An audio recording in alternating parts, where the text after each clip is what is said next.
Food addiction. It's an eating disorder that many struggle with, causing individuals to become overweight, then obese, and then morbidly obese. Though overeating in America is extremely prevalent and very common, many don't consider food addiction to be a real eating disorder or even a real concern. In fact, it's celebrated to overeat because we don't want people to succumb to the evil diet industries and their toxic diet culture. But what many don't know or refuse to acknowledge is the food addiction is a deadly disorder and a very mentally taxing disorder to get out of. In fact, it trumps the opposite side of the pendulum. Now, before you go and say, I'm not taking anesthesia or this word very seriously or invalidating people's feelings, both disorders are very sad and it's very sad to watch. But we've got to compare the two. The crude rates of death for anorexia is total of 178 deaths. People who die from overweight or obese issues, 2.8 million per year. If that don't make you want to go get some healthy food and, run on the treadmill for a bit, I don't know what will. Of course, one is not better than the other, but one is more prevalent, and you would think it was the complete opposite with the way the United States, or at least on TikTok, talks about people not eating or the dangers of diet culture. You would think that people were just dropping like flies. In America, and probably a lot of other countries, if someone skips a meal, that is a huge red flag that person has some serious issues. People who count calories or are more aware of what they put in their bodies, people will openly say, oh my God, that person definitely has a problem. They've got anorexia, or my new favorite word, orthorexia. But when it comes to food addiction, overeating, gluttony, it's looked at as positive. When this eating disorder is killing millions yearly, but it's still shunned and swept under the rug and forgotten because, well, that's how addiction works. In America, our food is highly addictive. We eat mostly packaged foods and highly palatable foods. A lot of these very high palatable or junk foods have ingredients that will set release dopamine in our brain. We get mentally rewarded every time we open those hot Cheetos or something super high in sugar. And so we continue grabbing those types of food because we want that feel good feeling. It feels good to eat those foods. So we continue eating those foods. We continue saying, we don't have a problem. We're just fueling our bodies. And when someone comes out and says, I think I'm addicted to food, I'm overeating, I'm putting on all this weight, and I literally can't stop. I was at a point where I would be in bed at night when I'm trying to not binge and crying because there's peanut butter and pretzels downstairs. I want to eat the whole bag of pretzels with a whole bag of peanut butter. Addiction is when you're at that point and bawling your head off, and then at 3 a.m. in the morning, you sprint downstairs because you can't take it anymore and you finish it all off, and then you throw up from being sick, and then you just keep going and going and going. Food addiction is when you literally cannot stop. And if you talk about it, people will just laugh at you and say, that's not real. Well, today we're going into the world of food addiction and what it's leading many Americans to. Meet 25-year-old Dolly. She needs help getting dressed. She has to sit while she cooks, and her weight is affecting everything she does. Dolly says that food is the only thing that helps her stay out of these dark thoughts in her head. Food is more than just a pleasure. It's my reason for existing. I can't wait for the first bite of something that will make me forget about all the misery of my life. Dolly's best friend Cheyenne is someone who helps her a lot and basically takes care of her when Dolly's mom can't take care of her. But she's also obese and does absolutely nothing but influence this type of addictive behavior for Dolly. You fry with the cheese? No, never. And I can never understand when there is someone who is morbidly obese, can barely walk, and they have a caretaker who is someone slightly less fat than them and still has some mobility, but then they influence that behavior. You are literally taking care of someone, like they can't see the light, that they are literally taking care of someone that they are going to become if you keep adding blocks of cheese to your whole egg. Cheyenne has to do a lot for Dolly, lifting her out of bed. Dolly wants to grab some pants while she can't. Yeah, could you get those speckled pants over there, please? She can't even put them on herself. And that is also something that motivates me to stay in shape and keep my mobility because I don't want to ask anyone to do anything. I like doing things myself. How annoying, and also just I would not feel human if someone had to constantly help me do something when food would bring me to that point. It wasn't something like a horrible accident. It was me just overeating. In the next scene, Dolly is cooking for 2 people, but made a breakfast fit for at least 5 individuals. A whole family could have eaten all of this food. Bowls of sausage, a plate pile of whole eggs where they put almost a whole pack of shredded cheese, butter left on the table to add more, and as they pass food, they both are just out of breath from standing for about 5, 10, 15 minutes to make breakfast. Can you give me a little bit more eggs, please? Yeah. Is that good or more? No, that's good. Okay. It's extremely sad to watch, and she even says if she wanted to lose weight, she wouldn't even know how, where, what to even start with. She's just so far gone, and food is just too good, she doesn't know what to do. And for many people with food addiction, they enjoy that dopamine, but it also seems to bring them out of some sort of pain that they're feeling in the outside world or the real world. Like Dolly, many turn to food during just extremely hard times or some type of trauma in life, and ever since Dolly was a child, she remembers grabbing food to help her out of trauma. Ever since I can remember, food was just a coping thing, I guess. It just like made me happy. It still does. Food just makes me happy. So addiction isn't something new to Dolly. Her father was also an addict, but her dad struggled with something you're probably used to hearing people be addicted to and taken very seriously, unlike food addiction: drugs. And my mom, she gave my father the ultimatum. It's me and the child or the drugs. And he chose the streets and the drugs, so that's what it is. So with that, Dolly's mom was a single mom and did the best she could, but that means she had to work a lot, and Dolly was by herself a lot. She didn't have many friends, and people were extremely cruel to her because she's always been overweight. She's always been a big woman. Dolly has always been a bit different than other children, and other kids are harsh and cruel, so I've always been the overprotective mother. But being singled out as the fat girl is quite uncomfortable. The only thing she ever had that gave her any kind of real happiness was food. Being a low-income family, many people don't have the education when it comes to choosing some low-calorie or healthier types of food for their family. And yes, they could definitely buy rice and beans, but most people in these low-income areas usually don't grab that. They usually get very low-quality junk food because it tastes better and their family won't complain, or they won't complain. And that's exactly what Dolly's mom did, and Dolly loved it. It's the only thing that brought her happiness and comforted her for the fact that her dad literally chose the streets and drugs over her. Whenever I would think about my dad, I would turn to food. And I liked the feeling I had when I was eating. Dolly has very large weight issues, but she has an extensive list of mental problems as well. Attention deficit disorder, oppositional defiant disorder, and bipolar disorder. And many of these behaviors can worsen or get better with food choices. People with attention deficit disorder tend to have lower levels of dopamine, so there is some evidence that people with this condition seek out junk food that's high in sugar to stimulate the release of dopamine. For all three disorders, many doctors recommend following a diet high in lean proteins, incorporating healthy fats and low-fat dairy products. But there's a reoccurring element or type of food that I see doctors recommending to avoid. And what is that? A diet high in sugar. Sugar can trigger the brain, and Dolly's diet has been full of the legalized crack since she was a child. But finally, at the age of 25, Dolly says she wants a normal life. She wants to lose the weight, and she has seeked out the best and hopes to get weight loss surgery. So you know who she gonna see. You know who she's gonna get, the OG of weight loss surgery, Dr. Now. I think skin removal will help me more. Do you have a medical degree I don't know about? Actually, with the eating habits, I've been doing really, really well. So I don't know, other than the fact that I'm putting on water. Say you gain 60 pounds of water on a car right here because you're sitting up. That's not reality. But for most of what you have said, the entire time you're here, you never made eye contact with me. So, is that because you're a pathological liar?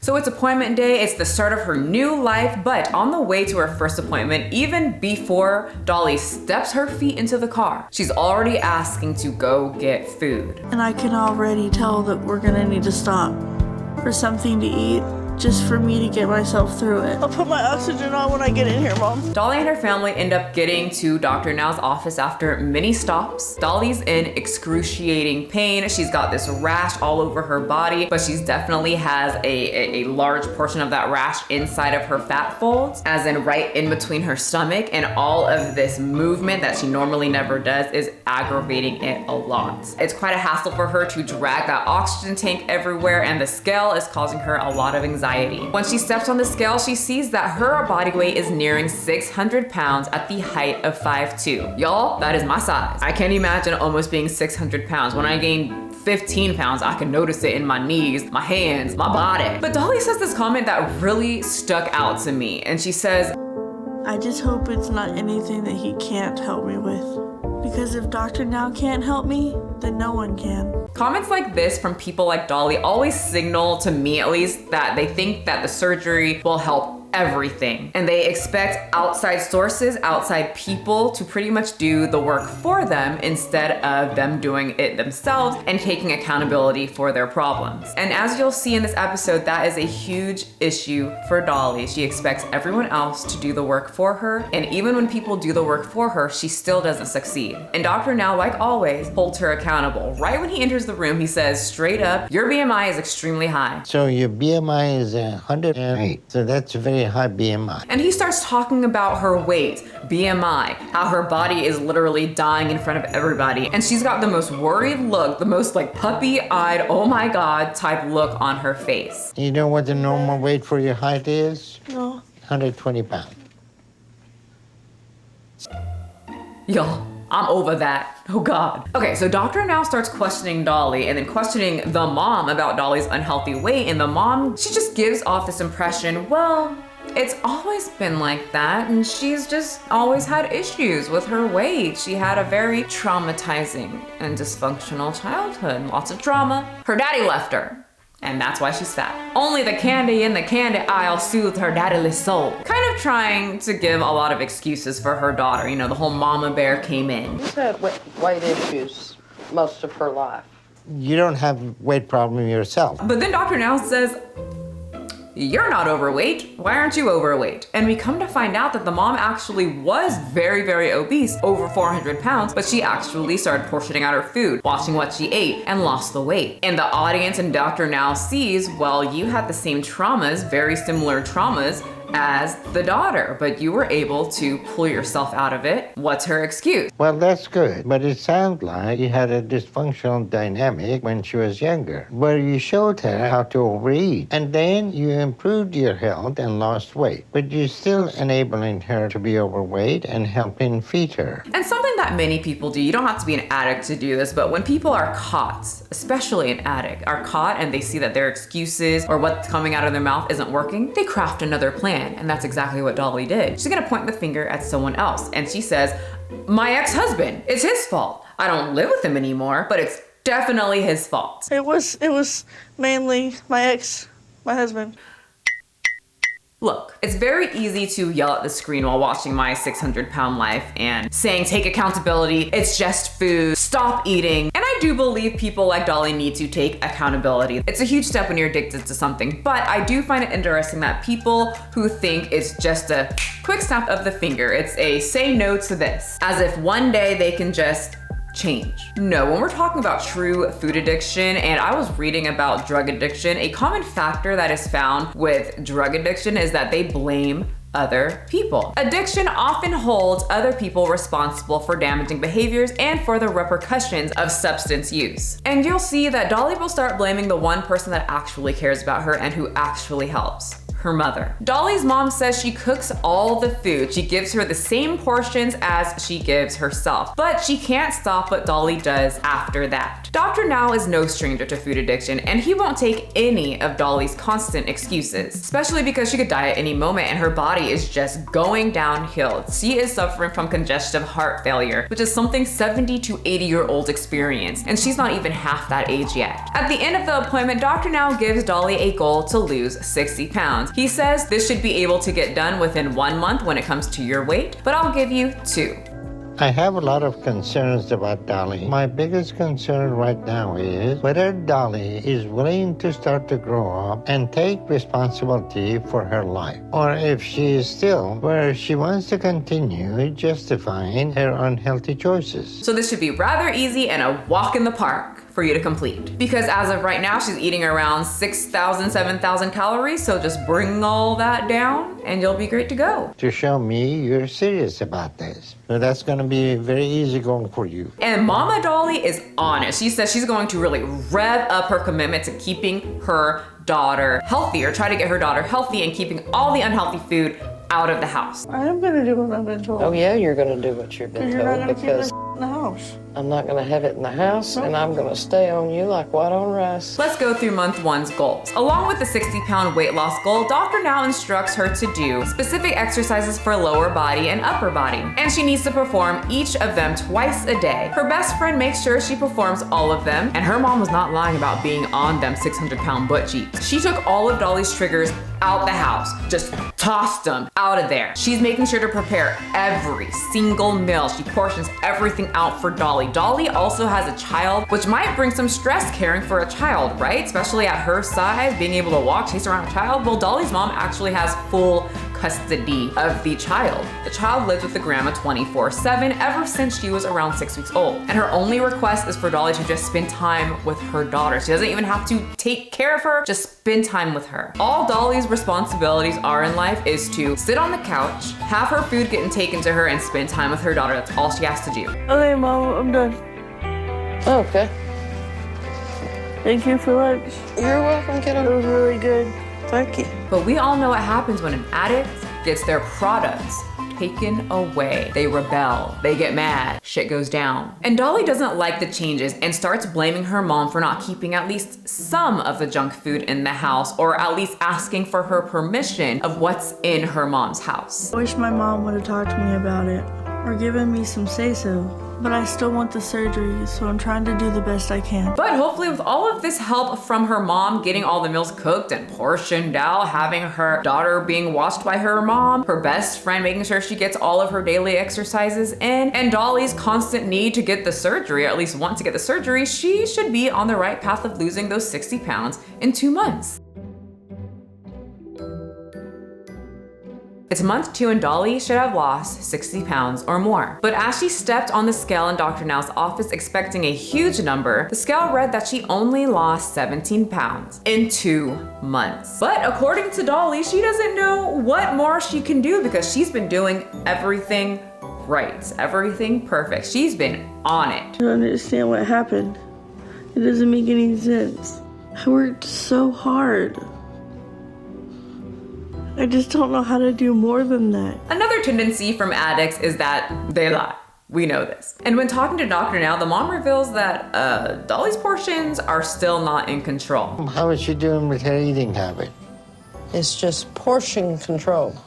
I'll put a portion on her plate and then later on she'll go back for more. We later also find out that Dolly had a lot of cravings and it got out of control, which means she binged. And instead of saying, I need to work on this and take control, she asks for a little something from Dr. Now that, you know, maybe something that can help her stop binging, like the surgery. Do you have like something that I could go to instead of going home that could help me with my temptations and all this, and to help me lose more weight? Dolly's under the impression, like many other people on this show, or just people in general, that there's a special pill, maybe a special, rehab that she can go to, a procedure, other types of factors that will help her stop binging. But she fails to realize is that she has a major factor in her home that should be helping. She is getting something that other people would love to have. Her mother. Her mother does everything for her. She has taken out all the stress, all the thought process that Dolly would need. She requests to go to a rehab where people will make their food and everything for them. So if she has that here at home, why does she keep binging? Because her legs,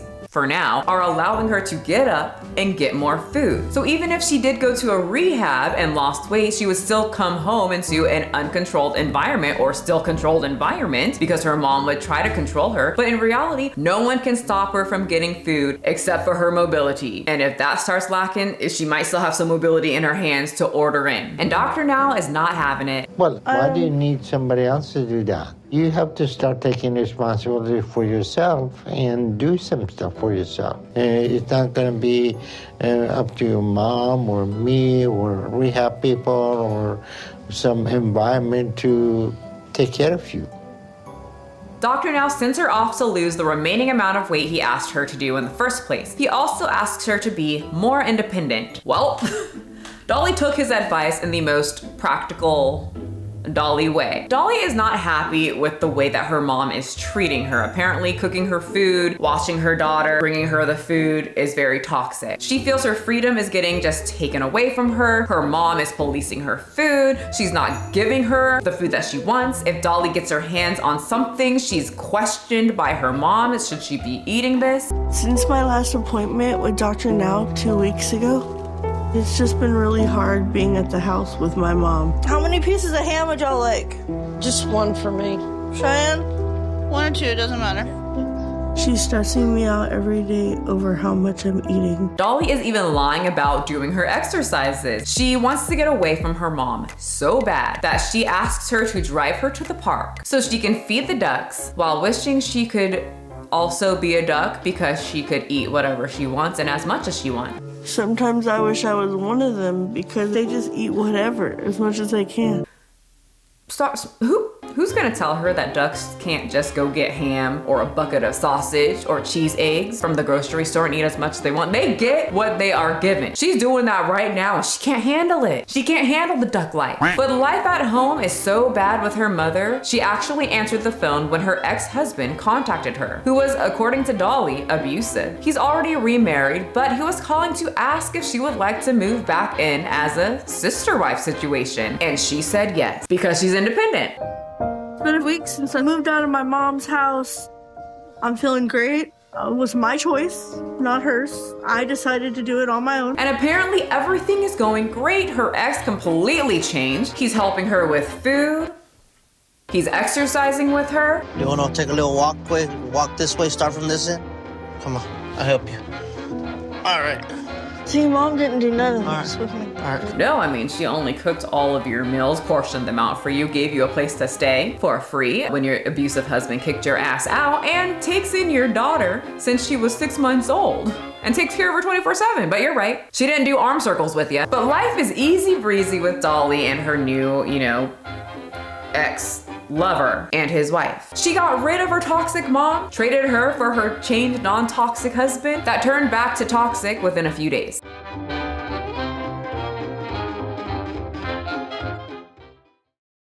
With nowhere left to turn after cutting off her mother and then leaving her now ex-husband for a second time, Dolly finds herself in a homeless shelter where she meets Philip, a homeless man living off disability checks. They find that they have a special connection and start living together in a hotel. Shortly after, Mr. Philip proposes to Dolly, but one thing stands before this couple and their wedding day, and that's weight loss surgery. They want to get her weight loss surgery before the wedding because Dolly thinks after surgery, everything will just magically fall into place, like a fairy tale. But first she has to lose this pesky weight that Dr. Now told her to lose. Dolly? For Dolly's next appointment, she needed to get down to 516 pounds. And she is positive that she is going to attain this goal today because she made a lot of positive changes in her life. She cut out the toxicity, then got with the toxicity, then cut that one out, and then found a homeless man and is now engaged. And now they're homeless together. So, everything's looking up. Well, the scale reveals she is only at 566.2 pounds, nowhere near Dr. Now's goal for her, and he is not happy about this inconsistencies when it comes to Dolly's diet and her personal life, and wonders, how's your daughter doing with all of this? And Dolly says, doctor, she's fine. My mom's got full custody. I'm a free woman. Well, there's at least some good news that your daughter has some stability. But this doesn't seem like a healthy situation with you. And your lack of progress shows that because you only lost 10 pounds in 3 months. So that means you have only been losing 3 to 4 pounds a month. You're still eating around 5,000 calories a day. Dr. Now then recommends therapy because he sees there's a lot of mental issues going on that we need to explore more of. And Dolly starts making this very confusing confused face as to why she needs to get evaluated. And she's still under the impression that Dr. Now is somehow going to see that she's working extremely hard, even though she's not anywhere close to where she's supposed to be in his point of view. But for some reason, he's going to see that she is really dedicated to this and he will okay the surgery today. So does this mean that you're saying yes to my surgery? I just have to get approval from a psych? No. The goals for these next months are to lose 50 pounds, go to therapy with her mom, and continue to be independent, or at least start. During the therapy session, Dolly gets very emotional and says the only thing she has ever been good at is literally failing. You gotta find something to make you feel worthwhile. And it could be something small, Dolly. What are you good at? Failing. But the mom comes in, and I love the mom, says that she keeps putting herself in these failure situations. She's constantly has to have company. She's never alone. She actually has never been alone. She always has to be around anyone. Anyone that will be around her, she will be around them, even if they're toxic. And the mom, Dolly knows, and the therapist has picked up that Dolly's self-worth of herself is just on the floor. It's on the bottom of my Ugg boots. Yes, I'm wearing Ugg boots right now. But right here, that's where Dolly's confidence and self-worth is. Men who are abusive and make her feel a lot less than what she is. So the therapist gives Dolly another goal to add to her goal list, and it's to be alone. And really get to know yourself and spend time with just yourself rather than other people around you. And she actually does this part by doing laundry with her best friend.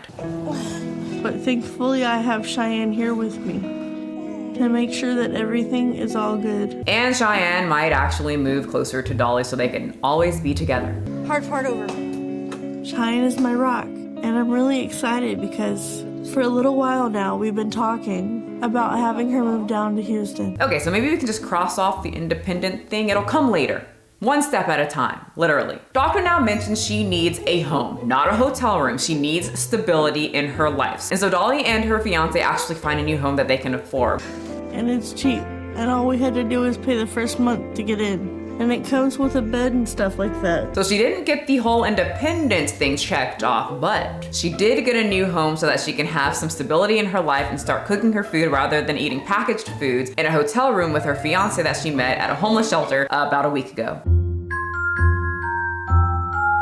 It's Dolly's final time driving to Dr. Now's office, and we find out after a few days of Dolly and her fiance in their new home, they ended up getting evicted. So she's unfortunately homeless once again. Her fiance and her best friend don't get along because Philip is jealous of her. The independent goal is still not getting attained because Philip, the fiance, doesn't like when she does things by herself. Her relationship with her mother is hanging by a literal thread. So the stable life that Dr. Now recommended is not going well, and Dolly's life is just very rocky. And we all know when people get stressed out, irritable, life is rocky, life just feels horrible, what is an addict going to do? Usually they relapse. And in Dolly's case, it means she's grabbing food that she probably doesn't need. Dolly steps on the scale one last time and she only lost 13 pounds in 2 months. That's a total of 40 pounds in 8 months. And Dolly, she's a go-getter when it comes to certain things because she is still under the impression that it is enough to get that weight loss surgery. It's almost 60. It's more than I've ever lost before. So I'm hoping I should be enough for Dr. Now to approve me for surgery. But Dr. Now says you're not doing a good job in your personal life and when it comes to changing your lifestyle to get to the goal that you want. You haven't changed very much for someone who is your size and who is close to death. And you're surrounding yourself with people who enable you and it's affecting your weight loss. It feels like we've known each other forever though. Well, that's not reality. Reality is that you're choosing the support system with the people you don't really know. After you rejected the support system you needed with your mom. The only person that really had her on a schedule, really watched what she was eating, preparing all of her meals, watching her daughter is literally done with her. She has moved in and out of my home, in and out on her 3.5-year-old daughter several times, and I told her that if she did this again, that's it. And that is a clear example of food addiction or addiction in general, blaming and depending on everyone else, surrounding yourself with enablers and cutting out the people who really care until those people cut you off and won't even try to help you out anymore. I was cooking for her and doing everything freaking thing for her. I'm pissed off. I'm hurt, and I will not take her back. So you guys know I'm very nosy. I wanted to know, what is Dolly doing now? Did she actually do it? Did she get the surgery? Well, according to social media, she's not homeless anymore. She's still with her fiance, Philip. Now, she hasn't posted since December 2022, but regardless, Dolly's episode really shows there is more when it comes to losing weight. Beating an addiction is a very grueling process. Whatever the individual is addicted to feels like it's calling their name constantly. You have to fight your own brain to not take in the substance that gives you a moment, a sliver, a tiny percentage of happiness. I really do hope more people start taking food addiction very seriously, because as someone who struggled with it and literally had food calling their name, literally having the room spin because I'm not getting that constant sugar into my body, even though I'm very harsh on these people when it comes to accountability, I understand where they are. But once you get to that 600-pound life, when you're sitting in the room and you can't even move to go to the bathroom, you have to just relieve yourself and just live in your fecal matter until someone decides to come change it for you. And the only thing that you really have is food. It really resonates with me, and I hope more people will talk about food addiction, because it is a horrible thing once you get there, and it's not something fun to watch. So please, YouTube, take care of yourself. If one of your friends are struggling with food addiction, don't laugh at them and say it's not real, because as you can see, it's very much real. So please stay healthy, and I will see you guys next time.